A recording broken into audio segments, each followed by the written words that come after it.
This is one of the greatest honors I've had. I have been talking about Geoffrey Moore to businesses across the United States and around the world. This man has taught all of us how to cross that sales chasm, how to launch that new business.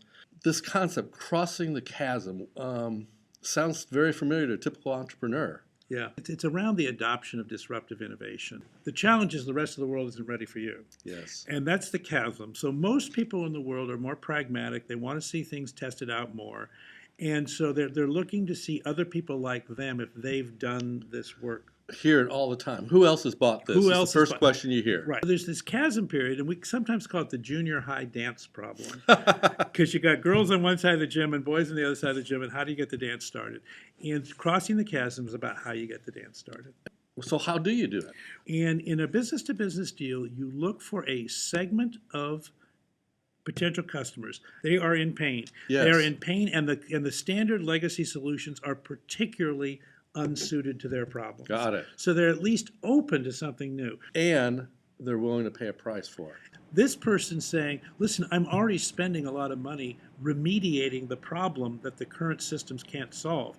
If you can solve this problem, I can just take that spend, I can give it to you, some of it to you, I can completely pay for your solution and still have money left over because your solution stops the bleeding. We sell that customer. We deliver the goods. What happens next? There are other customers in the same vertical market with this in the same situation. Yes. And they've all been talking to each other saying, can you solve it? Can you solve it? And they've all said, no, we can't solve it. So when you get your first customer here, you've got to make them very successful. And then they will introduce you to other people in their segment saying, well, it worked for us. So the second guy is still suspicious or cautious.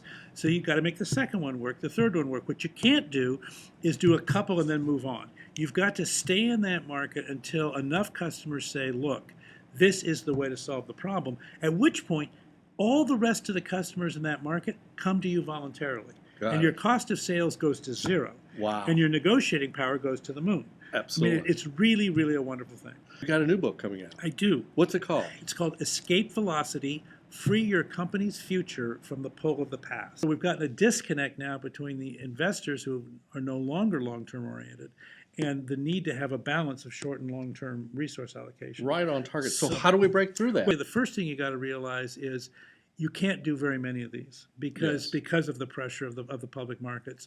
So you've got to drastically reduce the number you try. And then those you almost have to guarantee get all the way to materiality. So the game there is we call it crossing the chasm inside the belly of a whale.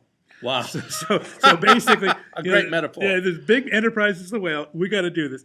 For the rest of your innovation quotient, you're going to have to do M&A. You're going to have to let the venture community and startups get companies to a material size.